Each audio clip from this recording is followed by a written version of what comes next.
How much time till we're on? We're on, Ron. What? We're on the air right now. I'm ready. Yo, what it do? Hopefully my mic sounds nice. Hopefully we good. Hopefully we are good. What is up, y'all? What is up, man? You know what it is. You know who am I, man? Welcome to Blues House. This is Blues News. I'm your host, Bluminati, man. We're going to guide you through today's hottest topics and headlines, man. Hope you're here for that latest celebrity gossip and scoops and fresh perspectives on social trends and all that stuff that I be talking about, man. Let's get started. Let's uncover some stuff. Let's do a deep dive, man. Yes, indeed. Let's start with Keke. Are you with me? Keke Palmer. Oh my God. Keke Palmer. What is the deal, my good friend? All right. Let's start with Keke. Oh, Keke. What is good? Keke. Now, Keke. I don't know if it's you. I don't know if it's the people, your handlers, whoever's in charge or wherever you putting your content up at. I don't think I thought this was a weak move, right? I thought this was a weak move, man. She did a podcast with Jonathan Majors, and everything like that, but she's pulling it. It's not dropping, you know what I'm saying? Some leaks have come out to see, and it seemed like it was a good pod. Seemed like it was a good little interview, good little, you know what I'm saying? They was laughing, joking, they was talking. And with what Keke went through 2 years ago with her baby father and things of that nature, it was some allegations of domestic violence and that also. You would think that this would be a good interview and they can both talk about stuff like that or not talk about stuff like that. You know what I'm saying? I just thought it was weak, the decision to pull it. I thought it was weak, man. So she's facing backlash for even announcing that she had an an upcoming episode, or well, I guess it'll be canceled now because she pulled it with actor Jonathan Majors on her show, Baby This Is Keke. If you don't know what's going on with Jonathan Majors, he has some issues with the law, was convicted of misdemeanor harassment and assault, you know what I'm saying? Basically some traffic tickets, involuntary, assault, things of that nature, meaning he didn't, there was really no proof that he put his hands on her. It was just, you know what I'm saying? She got hurt in some things. She could have hurt herself, and they're saying he might have been the cause of that. So that's not what we talk about right now. I'm just letting y'all know.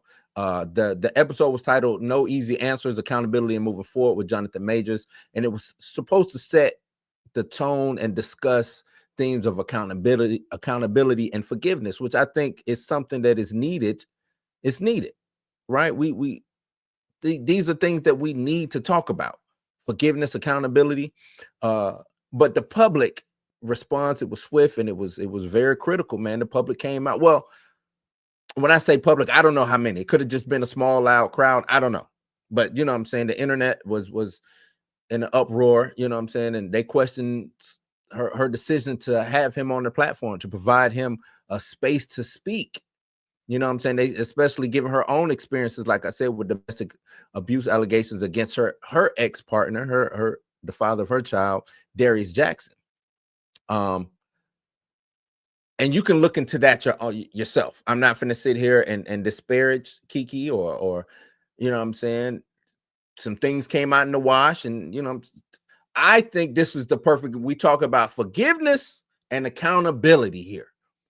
I think this is the perfect person you have on your platform in regards to forgiveness and accountability.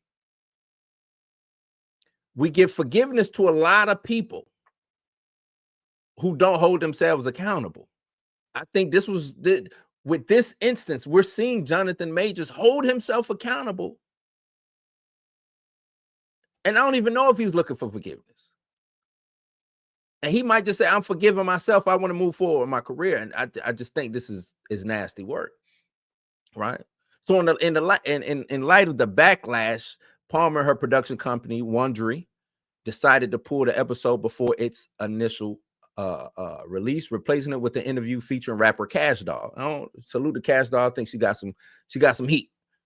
But I was really excited and really wanted to see this Jonathan Majors interview. You know what I'm saying? And the crazy thing is neither Keke or Wondery have publicly commented on the decision as of why they pulled the episode. They have not made a statement. I don't know if maybe they release it later on or something. I don't know. But this is raising critical questions. You know what I'm saying? And I would like to unpack it. You know what I'm saying? Starting with, what is the ethical considerations when having a public figure choose to feature someone with the history of domestic violence on their platform? Is that bad? Right? Like, can you not choose to have? We're in the age we want to cancel everybody and we don't want to platform the bad. You know what I'm saying? It's like, if this person has paid their debt to society and they want to, you know what I'm saying, maybe, I don't know, use themselves as a testament of what not to do or how to move on and get better, then I would say platform it. Now I know it's delicate, right? On one hand, there's value in discussing the redemption and the complexities of human behavior, right? It's valid in that. It's come on. And then on the other, you know, you're providing a platform to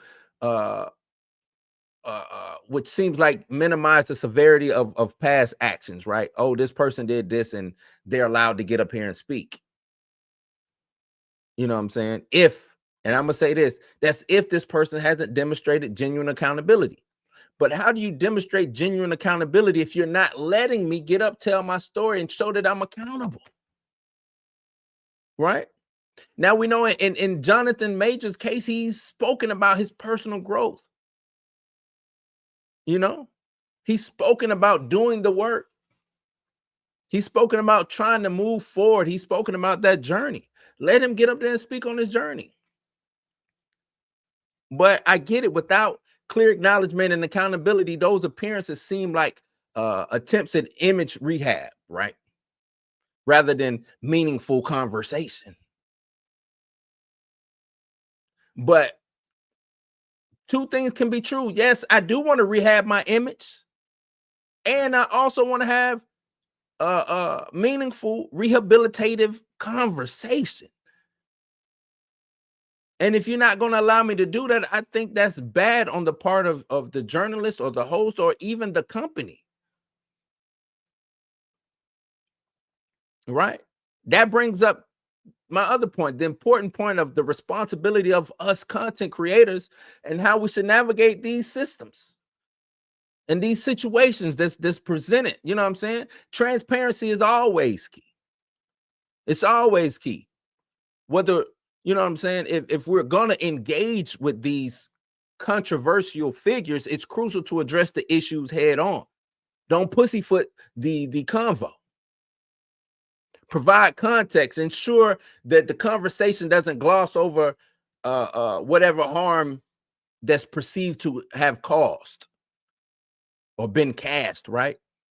We're not going to gloss over what was done. So I'm going to ask you about it. Hey, and how do you feel about this? Just to see if it is genuine.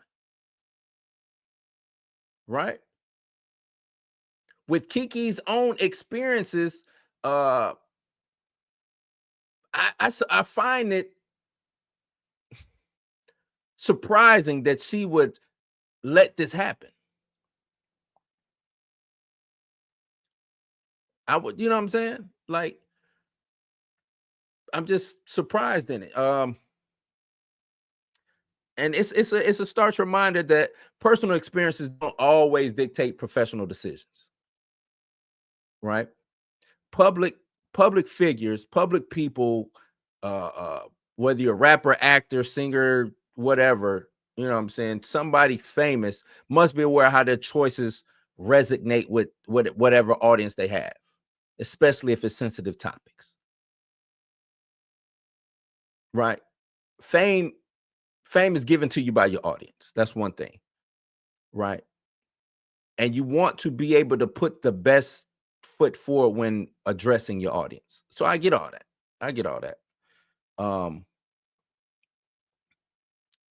So what do y'all think?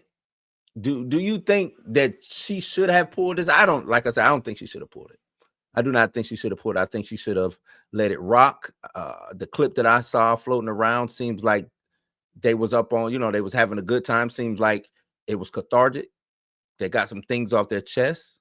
You know what I'm saying? But y'all let me know in the comments, what are y'all thoughts on the issue? You know what I'm saying? Do public figures have a duty to avoid giving platforms to individuals with problematic or controversial histories? Or is there value in these discussions? Do you think that it is value? Do you think that there is a redemptive situation that could come from having a conversation with somebody with a controversial past? You know what I'm saying? Yeah. Y'all let me know. You know what I'm saying? Y'all let me know. Now, it's worth knowing that this is not an isolated incident. The entertainment industry, I don't want to say always, but they do this a lot, right? When it comes to accountability and redemption. This has been a thing. Like, I don't know. I salute those who do allow people to come up and try to get redemption. I salute those who do loan out their platforms to people who are looking for to give accountability and to give redemption. I think that's a big thing. I think people who do that are big, and you're gonna get all the kudos and salute in my book. You know what I'm saying? So y'all let me know what y'all think about this Keke and Jonathan Major situation and her pulling that episode. Talk to me in the comments down below. Yes, indeed. What is next? What's next? We got another one. Let's talk this Cassie. Can we talk Cassie? More Diddy news. Can we talk a little Diddy news? Seem like, and I mean, this case ain't going away no time soon, right? And why would it? This is big. This is something, it's big case. Huge case. Huge case, man. But yeah, so it seems in the ever evolving Diddy situation, Cassie now is set to testify under her own name. The legal drama continues, right? Cassie Ventura set to testify against Sean Diddy Combs in this federal sex trafficking trial using her real name. It can go some people say, oh, we knew she was going to testify because she was always Jane Doe number one, which I think she was always Jane Doe number one, but I didn't know if she was going to testify or if it was, just a statement. I don't know. I didn't know, but now we know that she is. And this is just making this decision alone sends out a massive statement. You know what I'm saying? In this case, where other alleged victims are being identified as victim 2, victim 3, 4, Cassie stepping forward and say, nah, baby, you finna see who it is. You finna know who it is. You know what I'm saying? And I think that's a brave thing. That's brave. It's significant. You know what I'm saying? This is on the heels of that leaked surveillance video, which showed, Diddy putting hands and feet on Cassie in that hotel hallway. So yeah, this is, it matters. She's not just any witness, right? She is the plaintiff in the now settled civil suit where she accused Diddy of rape, trafficking, and years of abuse, right? Her testimony in that criminal trial could now help establish a pattern of behavior. Is Diddy cooked? I don't know. Prosecutors are making it clear that she's not just any kind of witness. She's a foundational puzzle piece of this case. what the trial is built on. The allegation that Diddy used his influence and resources to move these women across state lines for sexual pleasure. Right. Now, I got a question for y'all. Should more survivors be encouraged to testify publicly, or should their anonymity be protected at all costs? Y'all let me know. That's one, what I'm saying. I like to ask these questions as we talk. But now this is where it gets a little tricky, gets a little sticky. Diddy's legal team has tried to imply that NDAs, aka non-disclosure agreements, should limit what Cassie and other women say. But federal law supersedes any kind of NDA, especially in a case like this where violence is involved, where trafficking is involved, right? If you're subpoenaed in a criminal case, the NDA doesn't give you a pass to stay silent. Especially with these crimes as heinous and egregious as these crimes is, NDA be damned. You know what I'm saying? NDA be damned. So another question, even though federally NDAs don't matter, I still want to ask y'all, should NDAs be allowed in cases that involve sexual abuse or trafficking? Should an NDA cover that? And I know that kind of sounds a little heartless, but I just want to hear where y'all brain is on that. Do you think NDA should slide in? You know what I'm saying? Be allowed. That 2016 surveillance video that we saw with CNN, published, it was that's probably the straw that broke the camel's back right there. Diddy was denying a lot of stuff until that video dropped. But it's clear. It's clear what we saw in that video. And, that's just a piece of what he is being accused of. But that video alone is bad, right? Gives a lot of weight to what Cassie was saying, and it shifts public perception, right? That is, and I hate to use this, but that's like Diddy's Ray Rice moment. Crazy thing, it was on a elevator. Ray Rice, same thing, right? Same thing.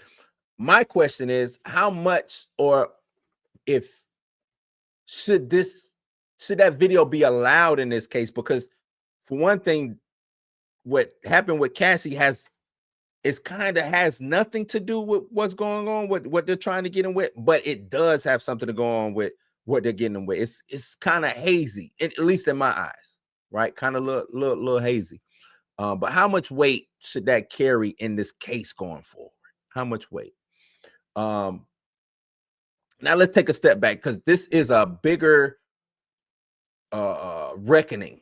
We've seen this before. We've seen Epstein, Weinstein, even with Kales, the situation with Kales. This one feels a little bit different though, because it's all happening in real time. Active fan bases, we got the bad boy empire on the line. Plus it was a quick takedown, right?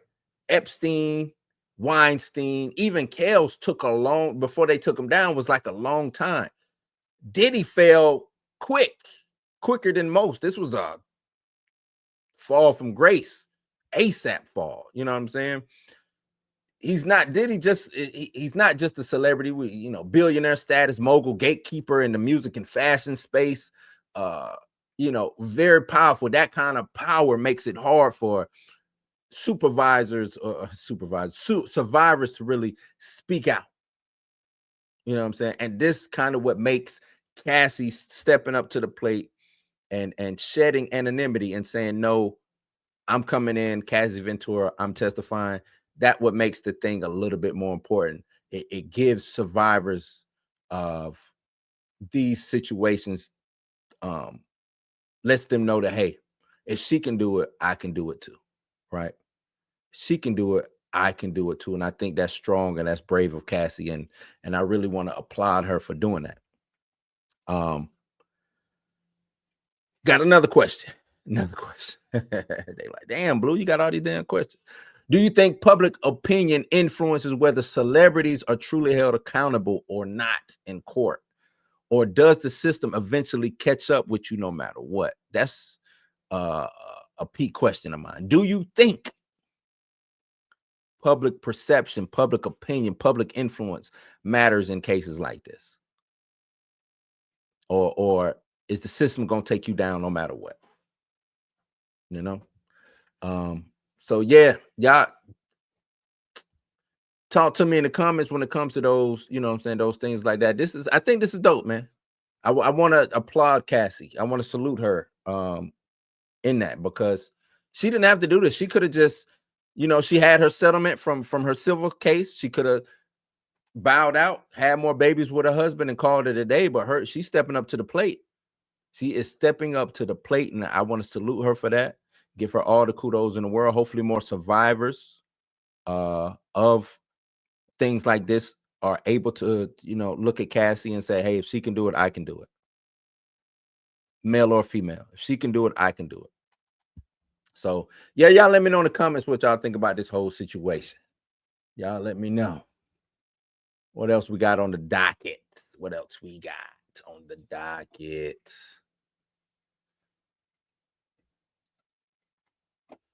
Predator. Y'all know I'm a huge.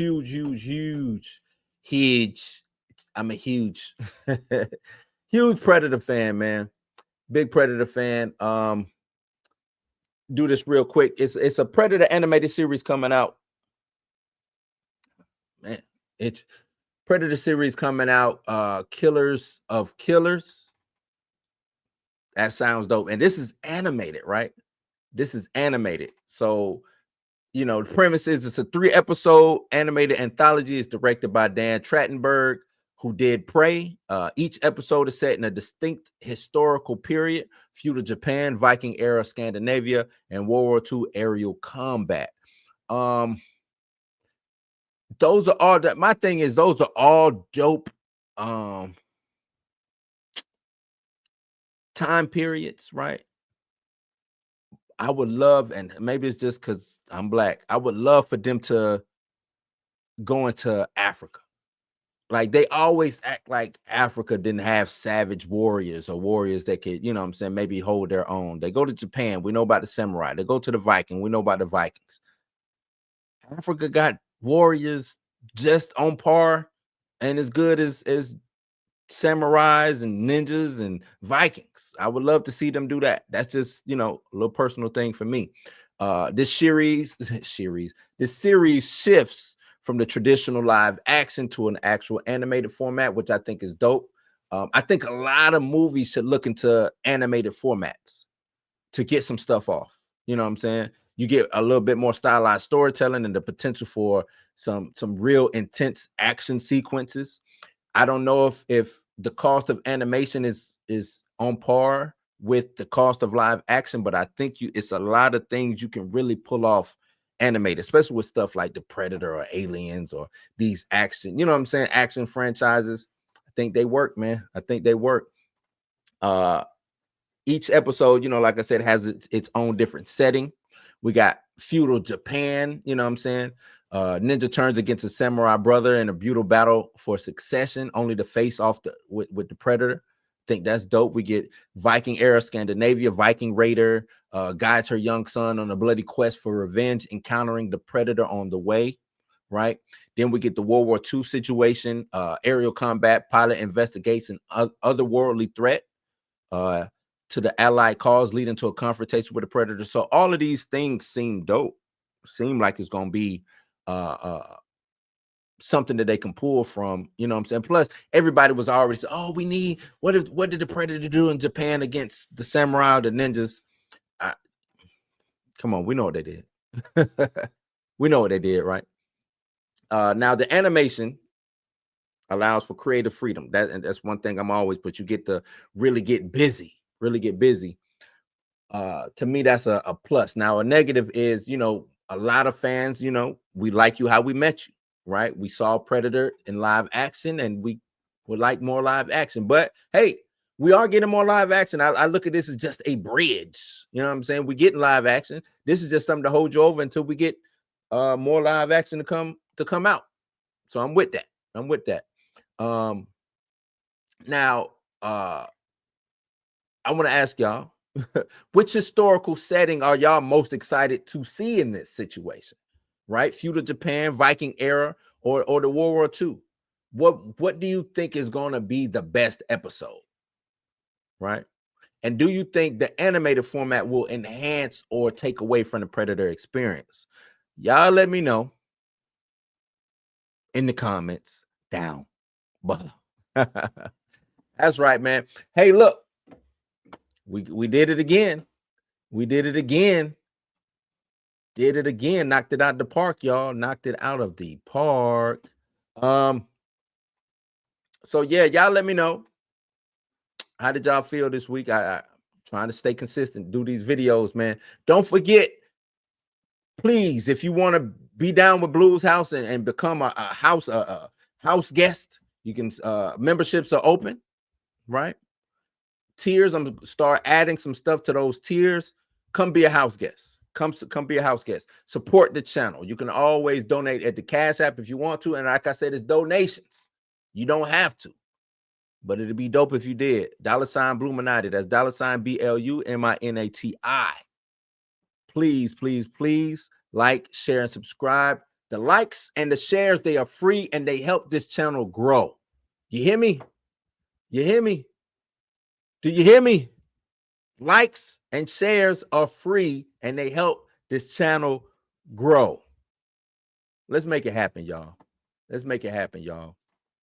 Like I said, once again, thanks for visiting the Blues House. If you enjoyed the insights today, don't forget to hit the like, share, and subscribe button. Join the community. You ain't got to go home, but you got to get up the hell up out of here, man. Take it easy. Be safe. And I'm out. Yada.